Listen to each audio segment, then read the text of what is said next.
Welcome back. Today, we will add a simple shop and introduce scriptable objects.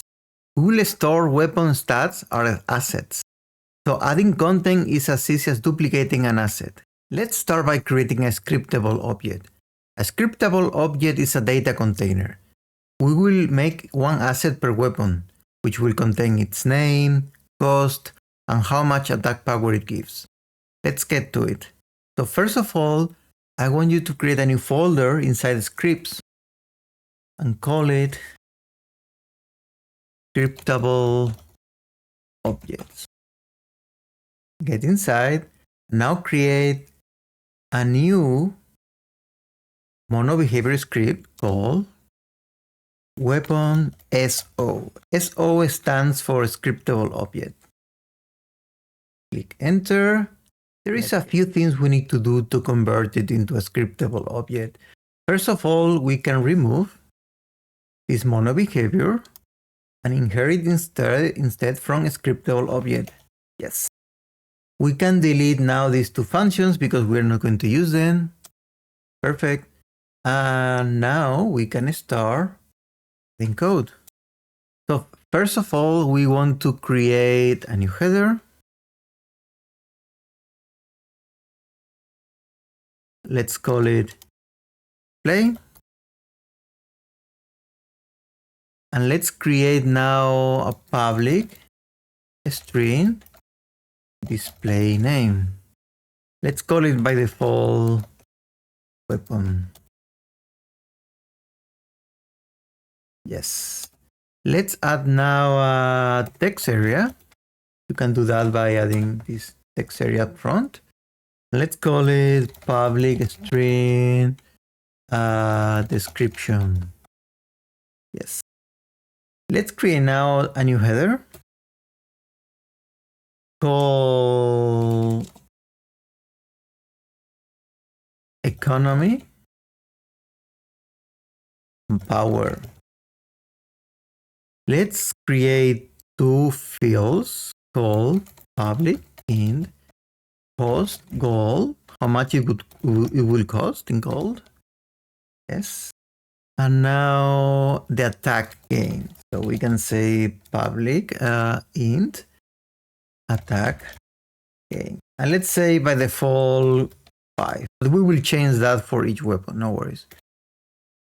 What's left is to add here, just outside of the class, we need to add create asset menu.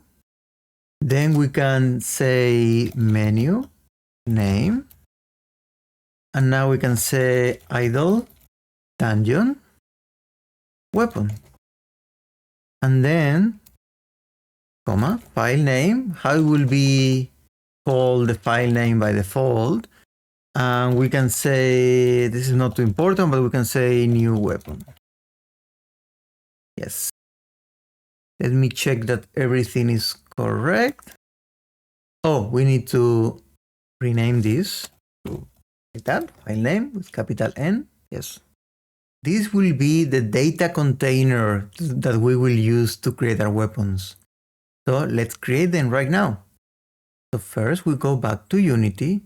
And let's create a new folder in the root level and let's call it Scriptable Objects. Let's get inside and let's create a new folder called Weapons. Yes.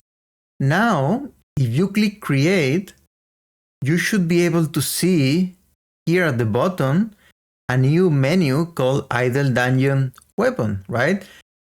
How is that even possible? Why is it there? Well, if you remember, in the scriptable object, we create this create asset menu here at the top, right? And we specified, okay, how the user will be able to access this menu. Just first going to Idle Dungeon and then Weapon, okay? So create Idle Dungeon Weapon. So basically we define that in our scriptable object. We could have create another path. That's totally fine. It's not a problem. So we click weapon. Okay. Our first weapon is going to be called wooden sword. Yes. The display name is going to be wooden sword, and it's going to cost 10, and it's going to gain 5 attack. Yes, that's fine. Let's create a new one. Iron sword. So let's change the name. And this time it's going to cost 40. And it's going to gain 30 attack. Yes, let's create 2 more. It's going to be a steel sword. Steel sword. And this one is going to cost 200. And it's also going to gain 100 attack. Yes. And now finally we're going to create magic staff. A magic staff is going to cost 1,000, but going to be 1,500 attack. So it's going to be much more powerful. Okay, let's create now the shop panel. We right click on the canvas. We say UI panel. Let's name it to shop panel. Let's click F. And now we see in the scene view, we can drag and drop basically. Oops, not that. Okay. But let's make it similar to the wood per second window. So one thing we want to do first is press Ctrl Alt, and now here we just want to basically center. We anchor it to the center. Actually, let's anchor it here. Yes. Now we can actually move the previous panel. Yes, and now let's move the new panel like so. Yes, something like that. Yes. We can polish it later. That's not a problem. Okay, so now we need to create a new header. This will be header text. And basically we want this, click F. That's maybe a bit too much, but we want it be in the middle. Yes. Can do this. Yes. We press here, it's in the middle. Let's maybe move this a bit. Not that, sorry. Click here. We have it down, yes. And let's call this shop. Okay, let's create now a route for the buttons that we will going to insert inside, which will contain the different weapons, right, that we can purchase on the shop. So let's click right click, create empty, and let's call it items route. Yes. Let's resize this a bit. Let's make it full width and maybe bigger size, something like that. Something like that, yes. Perfect. Now we need to create a vertical layout group. This will be useful to align the different buttons vertically, right? So they look nicer. We'll click there and we can say spacing 8, for example. Perfect. Now that we're still here, let's create a new UI text. And let's call this attack count text. And let's place this to a bit of the bottom here. Oops, not that. I want to drag the whole thing. Yes. Perfect. Okay, cool. Let's now put this in the center. Let's make it, I don't know, 24. It's good. And let's say the default will be attack 0. Yes. So this will basically display how much attack we have. Yes, something like that. Perfect. Okay, one last thing we have to do is to create the button actually that will allow us to purchase a certain weapon, right? So we can say right click on the hierarchy and we can say UI button. Yes. Let's rename this to shop item. Yes. Let's basically go to inside and let's play around with the size because it will store something like this. Wooden store 10 gold +5 attack. Yes, so as you can see, it goes outside. So let's play a bit with the size. Not that. Okay, let's maybe actually make it first smaller. Yes. Good. Let's maybe make it like this size fine. Yes. Let's make sure it's in the center. Yes, here. Perfect. Okay, this sounds good. Let's make it a prefabs because we will have multiple items and the items will be inserted into our items root game object on runtime because we don't know at this moment how many scriptable objects, right? We want to add to the pool of weapons, right? So this will be added on runtime. So let's make it a prefab. If you don't know what a prefab is a reusable game object that, it's like a blueprint that you create and you can reuse multiple times. The main advantage is that when you want to do small changes to the blueprint, it will apply to all the instances that you have in the scene. So it's much more faster than go one by one and changing the different instances. So let's create a new asset called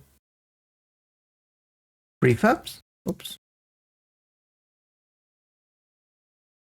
Yes, let's get inside. And now drag the shop item to the prefabs folder. Perfect. Now it's a prefab. Now you can basically remove it from the hierarchy. Yes, exactly. Let's create now our shop manager. So right click on the scripts folder, click create mono behavior script, and let's call it shop manager. Perfect. Let's get inside. And the first thing we're going to do is to create a header for our references. So let's say header refs. Yes. First thing we need is a reference to our game controller script. So we can say public. Actually, we can make this serialized field. Sorry. We can say serialized field private game controller. Perfect. Now we can say another one, serialize field transform, because we want the position. It's our items root, right? Which will be the parent of our weapons. Okay. Yes.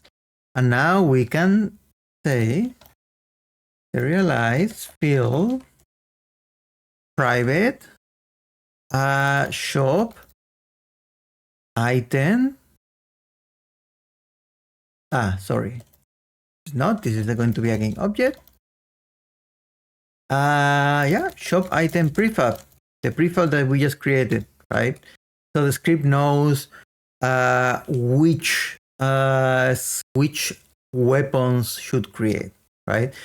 Let's create now another header for the catalog of weapons that we will tell the program, okay, you have those available to add to the shop, okay?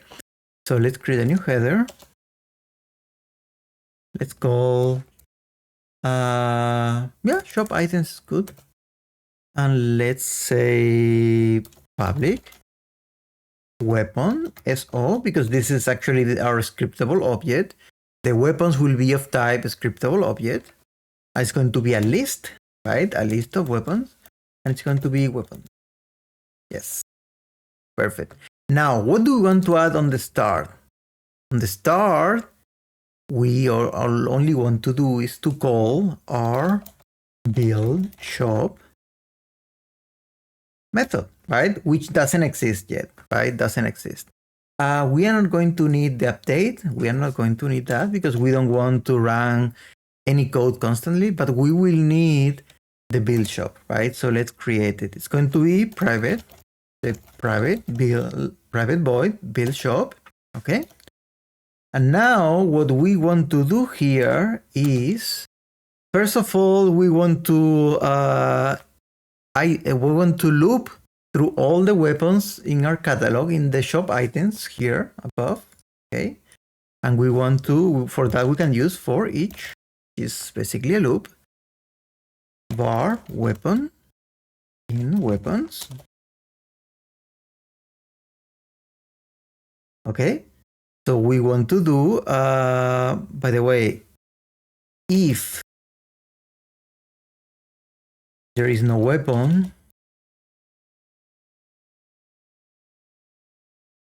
continue. So go to the next iteration of the loop, okay?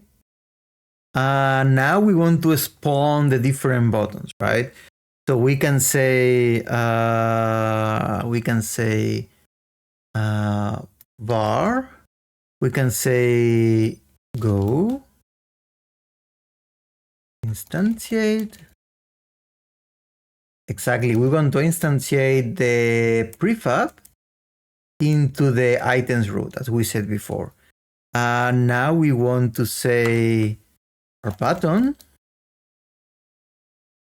going to be our, actually, I prefer to call this game object, to be honest. We can say here game object item. Yes. It's going to be, now we need to extract the button component from our game object item. Okay, so we can say game object item.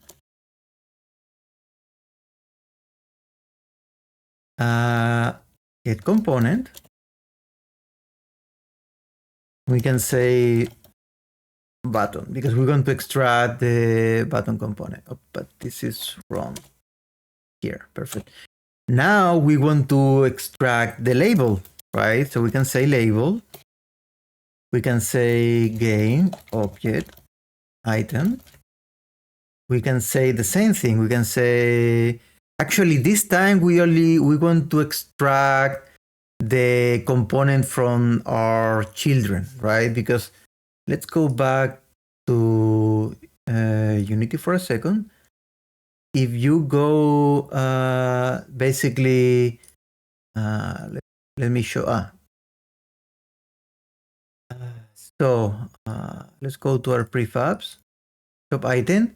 If you see here, the text is a child of shop item, right? So we cannot say get component of the prefab because it's a child, right?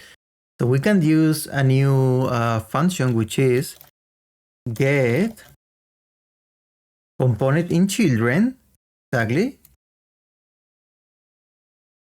And this will be text mesh pro we. But for that we need to use using EM Pro. So this is important here, right? Because this is text mesh pro. item, basically. Okay. So now we can say, if there is a label, what do we want to do? So if there is a label, we want to change the label text, right? We want to say it's going to be display name, right? This is how we call it. Yes, display name. We can say weapon. Display name. Yes. We want to add now a dash. And now we want to say weapon. Cost, goal. Yes, how much is going to cost? Data G, so it's clear. And now in parentheses, we want to add the attack power, right? We can say plus. We can say weapon. And now we can say attack gain. Perfect. And now we can add maybe attack here. So it's super clear. Yes. Now, if there is a button, okay.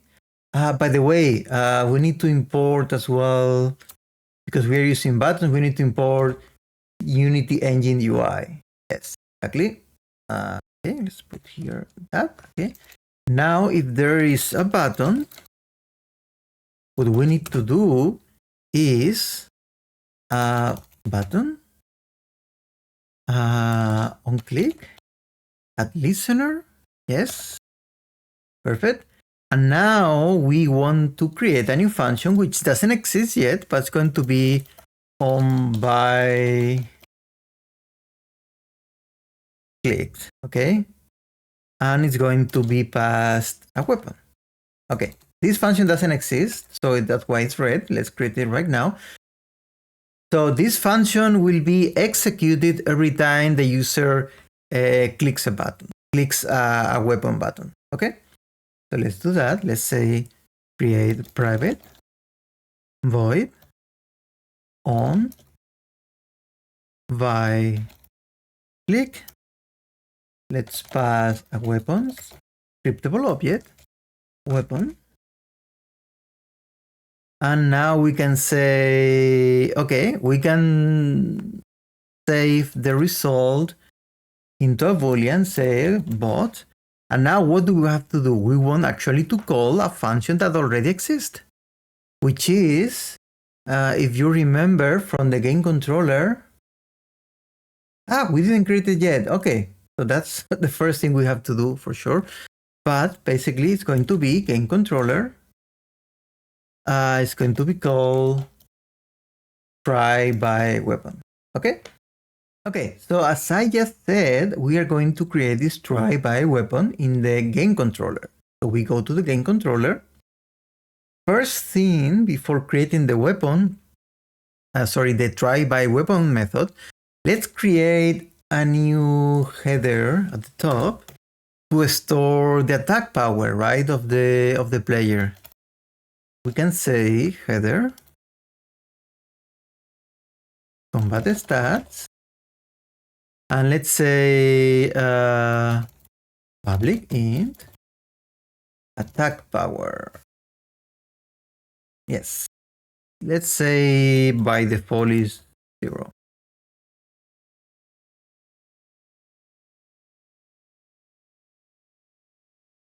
Yes, perfect. Okay, now let's create this function. Let's create it at the bottom. It's going to be public because it needs to be accessed by the shot manager. Going to return a boolean, and it will be try by weapon, right? It will be it will accept a weapon scriptable object, a parameter. Okay.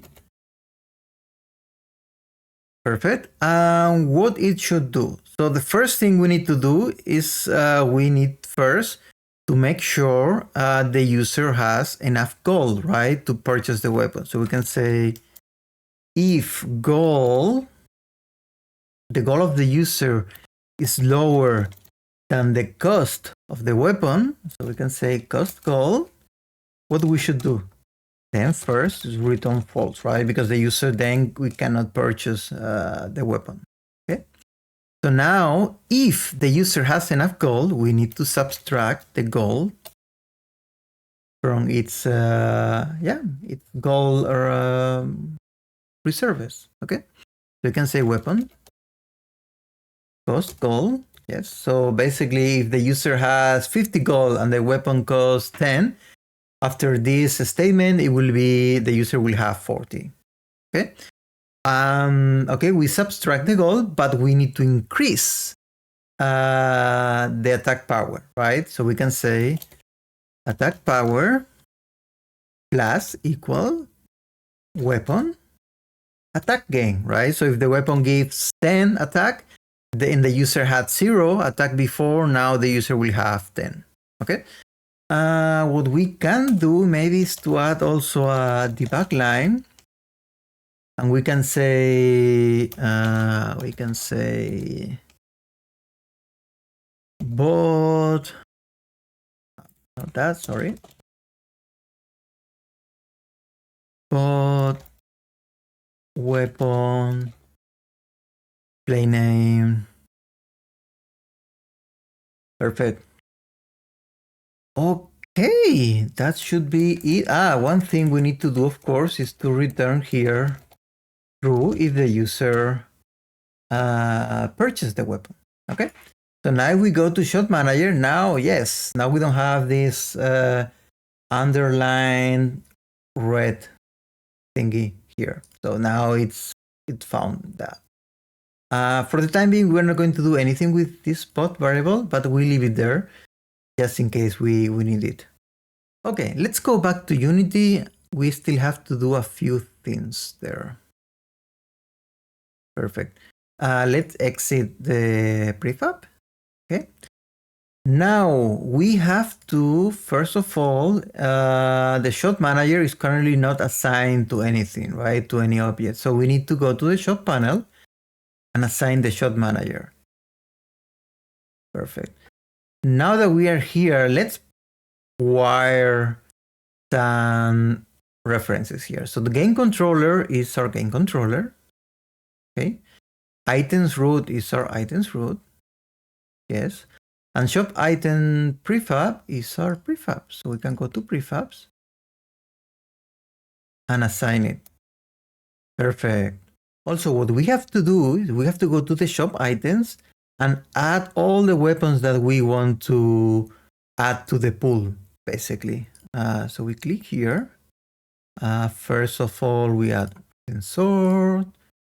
Now, actually, we can sorry. Okay, we can add 4, and now we select the other ones: iron, steel, and magic. So magic stuff.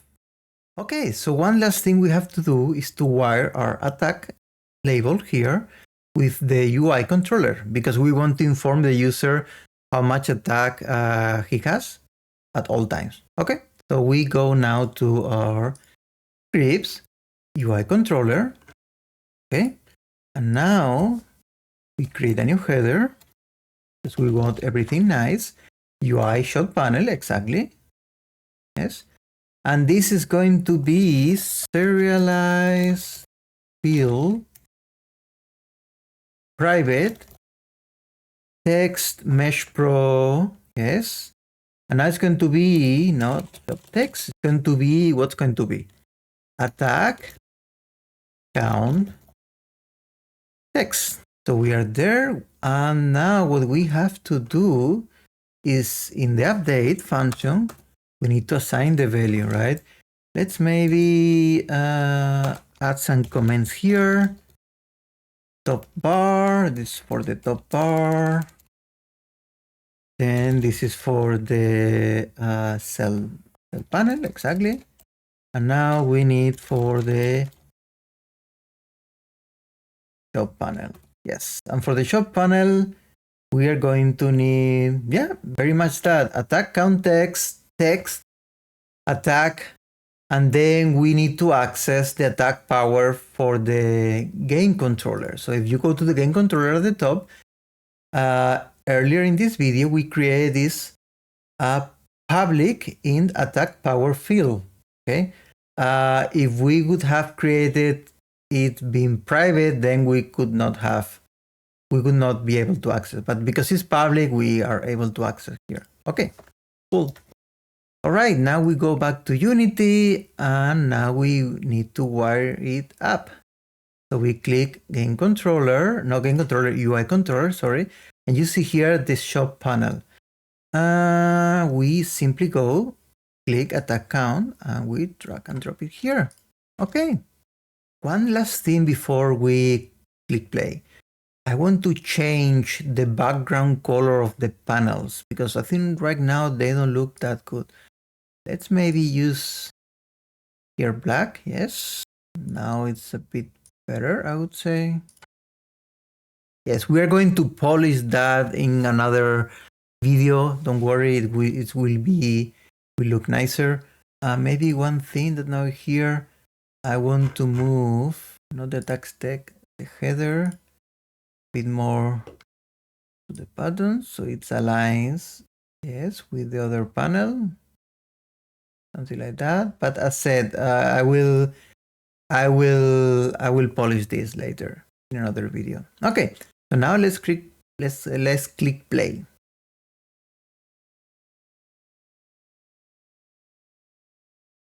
Ooh, okay. It seems to be working, but I don't like how the items are aligned. Yes, because child alignment is upper left. Let's click middle center. Yes, click save. Okay, now click play. Perfect. Look at that. Now let's make this bigger. Yes, now you can see wood is being generated every second, 1 per second, okay? And now the shop is here. We can purchase a wooden sword per 10 gold and it will give 5 attack. Okay, let's sell all the wood we have and let's get gold. Okay, good. And let's try to purchase the wooden sword. Okay, look at that. Bought wooden sword. And then we have 5 attack. Yes, so it's working. Perfect. What happens if we click again? All right, it purchases it again. Now we have 10 attack. Great, so it's everything working. To finish the video, I want to show you the power of scriptable objects. Okay, so let's say after some time in version 2.0, let's say you decide to create a new sword. Okay, so you can go to Assets, Scriptable Objects, Weapons, right click, Create, Idle Dungeon, Weapon, and let's call this Epic Sword. And let's say this is going to be, I don't know, 2,000 gold and 2,500 attack gain, for example. Okay, let's also rename this. All right. And now what we can do is we can go basically to our shop panel, okay, and add the new weapon to the shop items. So we can say, and this is going to be Epic Sword. And now, with only that, we can click play and the new weapon should appear in the shop.